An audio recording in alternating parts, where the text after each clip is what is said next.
questions. Let's start with you, Dirk. You were icing everybody out last night. Today, you haven't talked to anybody up there. Clearly, you're playing for keeps today. Why is today so important to you? I mean, hopefully it's going to be fun. We're excited. This is the third annual time we're doing this, and yesterday we were a little nervous. We refreshed the weather about every hour, but it seems to be a nice day, and hopefully rain comes in the afternoon. So thanks for coming out. Thanks for the support. We already had our fundraiser last night, which was an amazing time by everybody. We had some incredible, gracious people come out and support. So, and today is really all about fun, and we'll see who's in the final at the end. Dirk, I see a lot of tennis players up there, and then I see Montae, Devin, and Dwight. Why are those the three gentlemen representing the basketball world on the tennis court? So Montae, I've never seen him play, but he claims he was an All-American in high school or something, All-Mississippi. Yeah, all that. Montae have it all, as you know. Still the same. And Dwight told me last year already that he could play. Devin sort of is a throw-in here at the end. And they were a little nervous, so we had them over at the house on Thursday, I think, and they were hitting a bit. They got a little lesson. I hope it was good. We'll find out. Awesome. I got a question for Montae. I do want to know more about your tennis background. I mean, obviously you're a phenomenal athlete. Tell us a little bit about your tennis game and your tennis experience. Well, I played tennis from middle school through high school until I graduated my senior year. So I'm pretty familiar with the game. And, I was all that.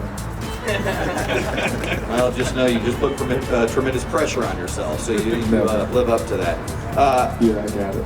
Okay, Andy, as you've been more involved in some of Dirk's events, you actually was MVP in his baseball game one summer. But this is more your chosen sport, so just like to kind of hear your thoughts on being involved in this event and what it means to you. Yeah, I'm always happy to be back, and I gotta say, winning the MVP in baseball is way more important to me than doing well in a tennis tournament. I gotta be honest. But I think it's unbelievable, and I hope Dallas knows and appreciates what they have with Dirk, and when your biggest athletes, and I don't mean like by accomplishment, he's just really, really tall. Lead the way and kind of set the culture and set the tone. Athletes follow.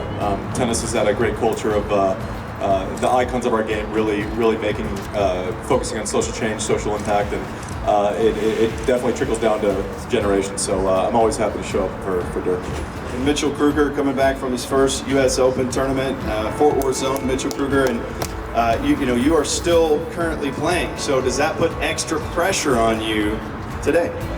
Yes, definitely for sure. I mean, I can't speak for everyone else, but I was just practicing actually yesterday. So, like Andy said, I'm excited to be here, just like all of us. So relative to that, you're playing Andy. There's more pressure on you than Andy, right? I think so. Yes.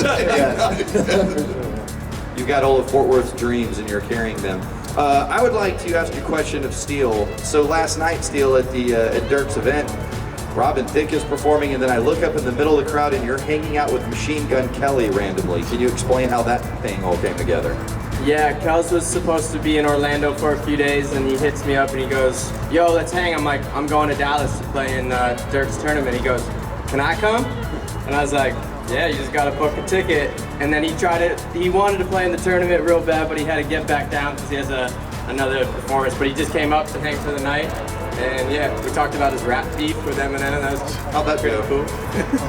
I mean, I just got like a first you don't get that, you just like get to see it from first hand. That was cool. But yeah, he's stoked. I think he won.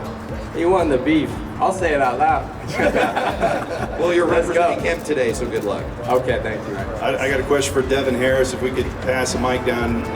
Devin, I'd like to know your take. Who do you think won that rap beef?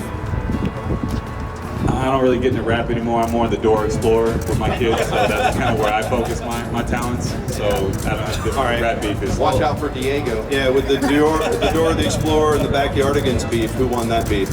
Frozen for sure.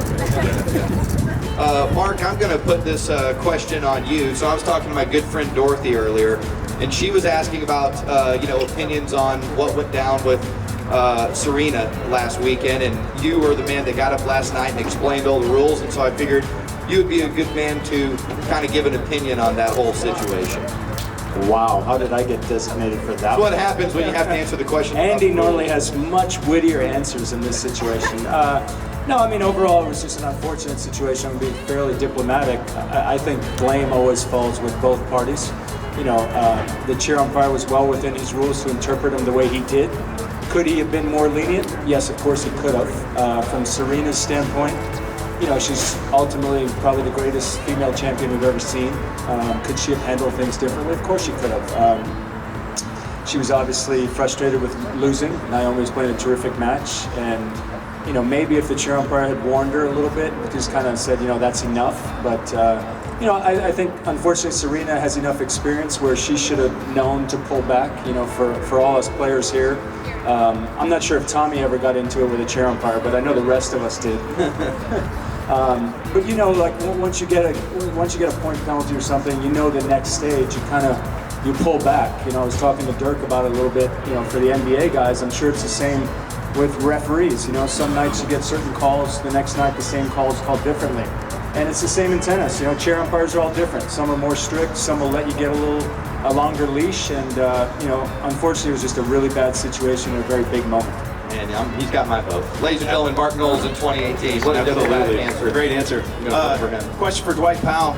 Obviously, we see you at all Dirk's events. I'd just love to get your thoughts as one of Dirk's teammates. What does it mean when you get to see the way Dirk contributes in the community, and when he asks you to do something, why is it important to be there? It's very motivating, I think, for all of us. I think in the Dallas community, athletes or not, to get involved and to help. He's left such a tremendous footprint in a positive way in this city and in this state. So anytime he calls any of us, you can ask any of our teammates that have played, maybe even on a 10-day. If he calls them to come out, they'll be there because they know how big of a deal it is here in Dallas and Texas for to be involved in one of his events. And for those of you that were there last night and saw some of the videos that we watched and the things that the foundation are doing, I think Jessica's helping with, and it's just incredible. And it's very motivating to get involved with them and as well as on your own and try to emulate that and help out as well. You realize what happened to Harrison out on this court 2 years ago, right? I'm well aware. Okay, just making sure. All right, before we wrap things up, now Taylor, from what I understand, you have the hardest, fastest serve in all the land. First of all, how do they determine that? And is that just reputation? I don't know. I think it changes every year, to be honest with you. Andy has set the record a couple of times. I may have some records at the slams, but Andy was always beating me on the gun, that's for sure. Okay, well, Andy, a lot of pressure there. There's a lot of guns here. He didn't have a mic. Andy Roddick just said he sucked. Want to make sure everybody has good sandbagging for sure. All right, Dirk, you want to make any final comments before we? Tom, this is your third year, Tommy. Second year, yeah. No, obviously glad to be back. I was gonna, throw something in there. I tried to keep having the fast, or not even keep, but try to have the fastest serve on tour, but it led into 4 shoulder surgery. So I leave that to Andy and Taylor today for sure. Well, you certainly have the best accent of any of these guys, so congratulations. Is it better than Dirk's? That's the most important thing. Absolutely, it's just more confident than Dirk's. I appreciate that. Yeah, I like that. I'm gonna take that. Very good. Well, Dirk, before we wrap things up and you guys head back and get ready, is there any final comments you'd like to make? Yeah, no, thanks again for helping out. Thanks for promoting this. Thanks for covering it. All the players, of course, thanks for coming in. Someone flew in to support, and I know all people get pulled in different directions at all times. And for you guys to make time and show up and support is always much appreciated and overwhelming at times.